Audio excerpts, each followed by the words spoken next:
Hello everyone and welcome to Women's Stories, a podcast produced by Fanatifeir in collaboration with Red Sea International Film Festival. This conversation hosts Ruzan Jamal to discuss femininity, culture, cinema, and female identity.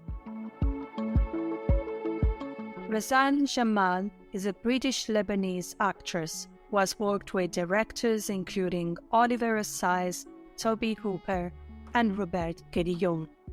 Most recently, she stars in Netflix's The Sandman, based on Neil Gaiman's comic series for DC, and Netflix supernatural horror Paranormal. Welcome, Ruzan. What makes you feel and truly be an independent woman? Thank you, Federica, for giving so much flair to my name, Ruzan. It just makes it sound really nice. So what makes me feel independent? So many different things. And I think this is something that I only truly achieved a couple of years ago. I guess what makes me feel independent is the fact that I'm financially independent, that I know my worth as a person, that I'm able to be myself and take care of myself, and that I'm not necessarily dimming my light to make other people feel comfortable about who they are. I'm very much in my power as a woman, and I feel very strong and stable nowadays. And what makes you feel proud of yourself and your country? I mean, as Lebanese people, we went through so many things in life, but since 2019, it went really from bad to worse.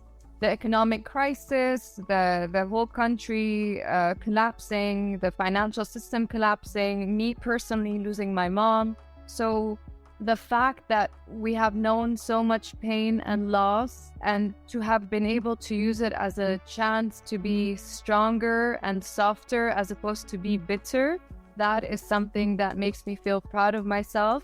And also having known so much loss, I'm just very proud that I have been able to work hard and to believe in myself and to keep going on despite everything that was going on, and to do my best to succeed. And I'm very proud of that. And also to this day, no matter where you go in the world, everybody's very attached to Lebanese people. And I'm just very proud of them, that no matter what happens, that they never lose their humanity. And that's what makes us a beautiful people and makes me very proud to be Lebanese. When it comes to understanding your culture, what is the cultural gap the Western world still has to fill?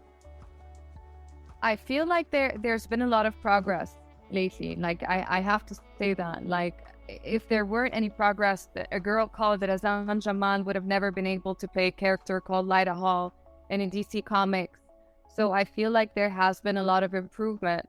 What needs to happen more and more is to bridge that gap between the East and the West, and have more non-stereotypical representation of Arabs, and more Arabs present, like an accurate portrayal of Arabs. And that is something that I hope to do with my being very proud of my Lebanese roots, but also having an international upbringing.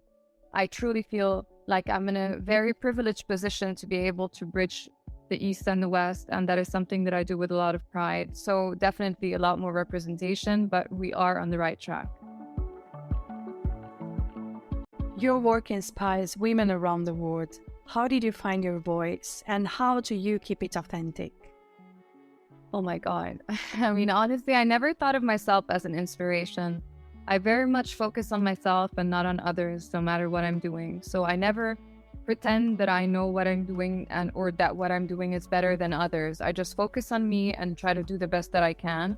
And that is something, just by being me, I guess this is inspiring other women to do the same. So I feel very happy that I'm able to inspire people to follow their dreams, to not give up, and to truly that the world is their oyster and that they can accomplish anything they want in their lives. I mean, it took me 20 years to get to where I am today. And it makes me very proud that I'm finally at a place where I'm very happy, both as a person and as an artist. So how did I become authentic? I guess I found my voice through my work first, and then I became the person I was meant to be. It's just through my work, I was able to assert myself as an artist and be heard and have my opinion matter to the directors that I worked with. And granted, I worked with amazing people that also allowed me to express myself. So that, like, the more it happened, the more it gave me confidence in myself and what I was doing. And the more I, in turn, as a person, found my voice and morphed into a person. And I think the biggest factor that allowed me to grow and find my authentic self is the loss of my mom. And it left a gap that was so big. And the pain that I felt was so wide that I was forced to grow around it and forced to find myself because I was so lost. And I'm so glad that I was able to use all the hardships that happened to me in life as a source of strength and as a source of defiance and as fuel to push me forward. Thank you, Razan and Jamal, for being with us, and thank you all for joining Women's Stories, a podcast by Fanityfair in collaboration with Red Sea International Film Festival. We look forward to seeing you in the next episode. Thank you, Federica.